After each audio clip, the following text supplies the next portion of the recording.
need to move at speed. You need to come up with really great ideas very, very quickly, and they're just not doing that. They're just, it's predictable routines. It's slow adaptation at what they're doing. The observe, orientate, decide, act loop that the people operate on is so slow, and they're just being outsmarted every time. So, from your perspective, over the last 12 months, what have been the significant events, naval events, that have raised your eyebrows and gone, "Oh, that's interesting"? And how would you then adapt the lessons that are coming out of that? If you're designing your perisher course, what lessons would you bring into that? Okay, so that's a really interesting question. So when I was running the perisher course, we adapted it. We adapted the perisher course because things changed so much in the 2010s effectively, and we changed the course significantly to match that.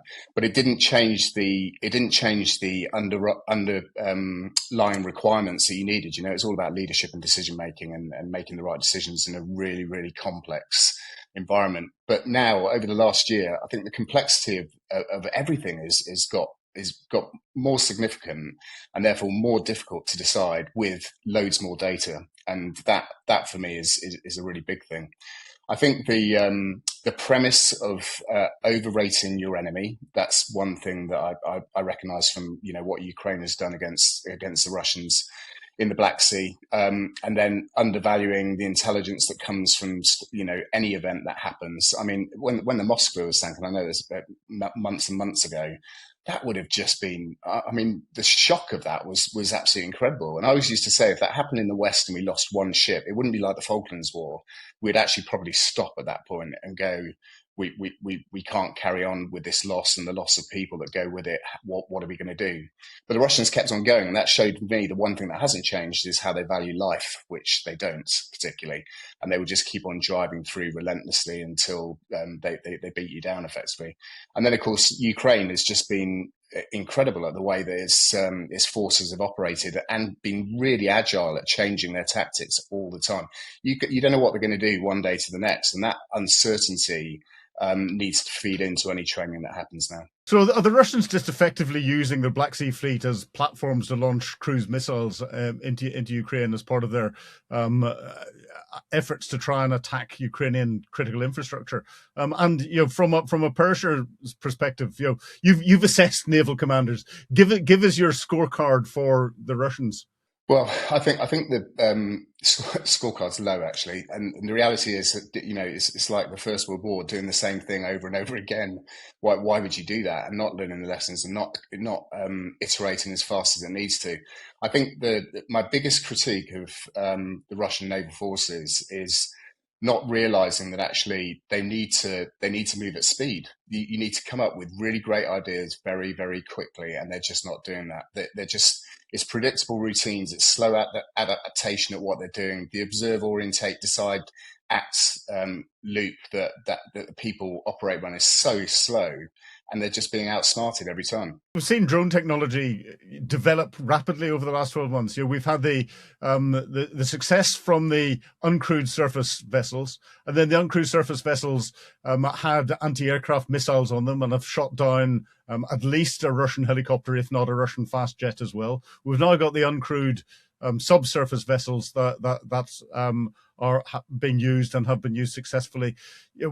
Is this where naval warfare is going? What has stood out for you? And do you think the West is going to pick up on these technologies and develop them for themselves? So automation is significant. I mean, we talked about the Atlantic Bastion, or the First Sea Lord talked about the Atlantic Bastion last week, I think it was. But and the fact is that relies on autonomy in order to achieve success. It gives you loads and loads of numbers.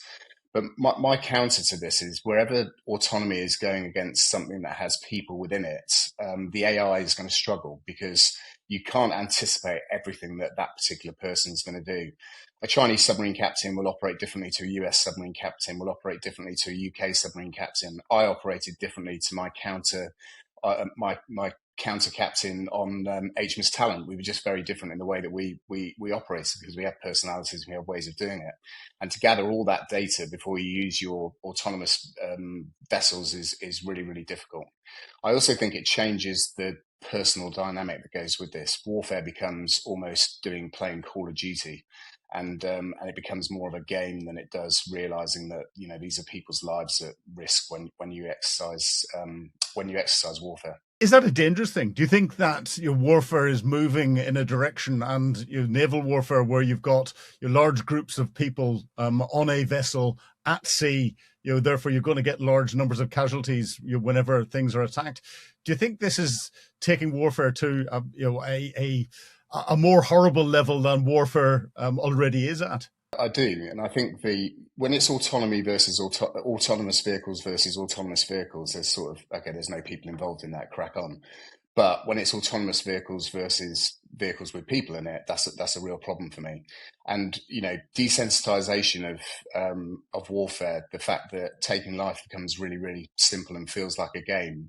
I think it changes the dynamic massively, and politicians will take more and more risk with this stuff because they just won't recognise the human element that goes with it. How do we counter that? How do we educate people? Well, I mean, I go back to if you did the horrors of war. When I did advanced command staff course, going and visiting Auschwitz and hearing stories from people in the Falklands War, it set me for life. I mean, I'd never seen the horrors like that. And it really changed my perception. I don't think our politicians, those that make decisions, have that capability yet to be able to go and do this stuff. So I think there's a whole bit about the reality of armed conflict, so people see it firsthand, maybe experience it firsthand, and then they'll make better decisions about how they deploy the capability. Well, yeah, it's interesting you say that. I frequently comment and say that the people in the military are probably the biggest pacifists that there are anywhere, because if you've been to war, you know the horrors and you know what it's like. The difference is, if you're in the military, you will fight for peace instead of protesting for peace.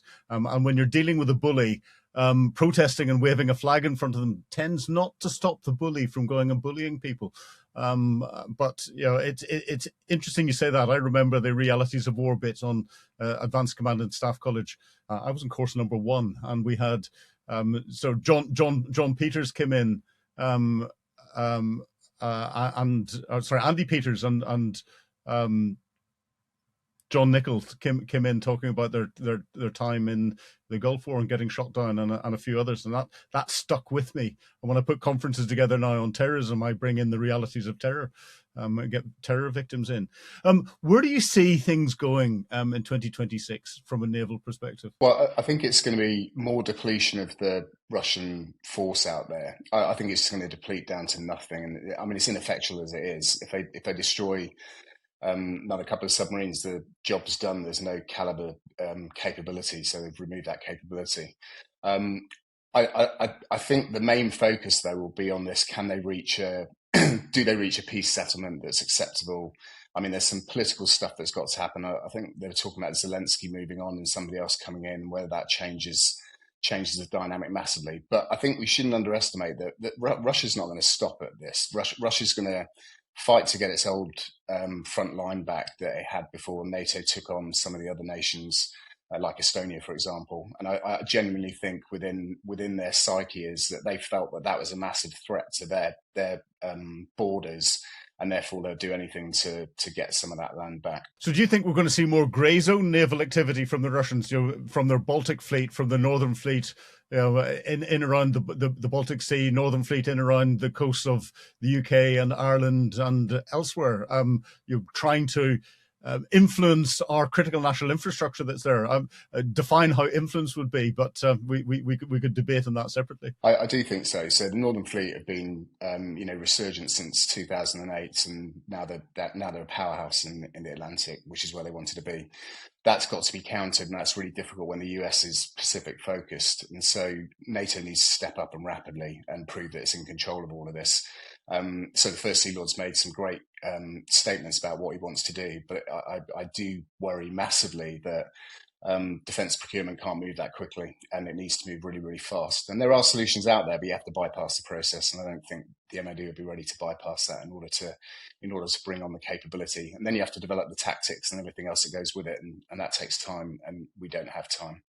With regards to the Baltic Fleet, I think the Baltic Fleet will become more active. There will be incursions in there, because actually all of this, what this does is nations have to respond, and that costs money. I mean, economically, all of this costs huge amounts of money, and that's the only impact they can have on us at the moment. With NATO, of course, they're still importing gas to some countries and stuff like that. They can up the price and control it through energy, but for the UK, they can't control it through energy. So it's about how do they show that they're in control of our own critical national infrastructure, undersea cables and stuff like that, that they've got the influence that they want. You've been watching Frontline with me, Philip Ingram. If you'd like access to exclusive content, please subscribe to Times Radio membership and watch us on YouTube. But you can now get us as a podcast wherever you get your podcasts from. And don't forget, you can also listen to Times Radio for the latest updates on global affairs and read about them at thetimes.com. Thank you.